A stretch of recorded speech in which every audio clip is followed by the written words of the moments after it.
Pinuna ni dating Finance Undersecretary Shelo Magno ang isa sa naging mainit na usapin sa bicameral meeting ng Kongreso para sa 2026 national budget. Matatandaang na-postpone ng ikatlong araw sana ng BICAM noong December 8 matapos tawagin ng Senado ang proposed DPWH budget na deadlock. Bago ito, umalma si Dizon sa posibleng budget cuts umano ng DPWH at nagkaroon ng last-minute appeal na ibalik ang tinatayang 54 billion peso deduction sa budget, bunsod ng pagpapababa ng Construction Materials Price Data o CMPD.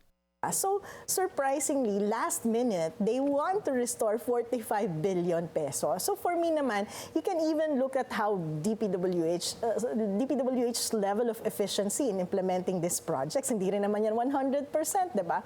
So, I think it's kind of unfair for a last-minute adjustment. And that's what the senators thought. Yeah. That's what. Ani Magno, hindi simple ang hinihinging karagdagang budget ng ahensya. Anya, wala pang napatutunayan ang DPWH, lalo na't wala pang napakukulong na anya big fish na sangkot sa flood control scandal.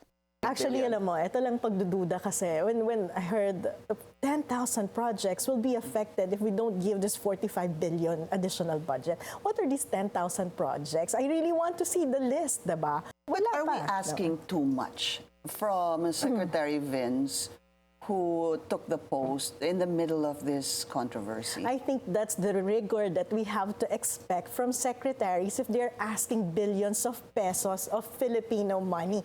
Paalala ni Magno, dapat patunayan ng DPWH sa taong bayan na mapupunta sa tamang proyekto ang kaban nito.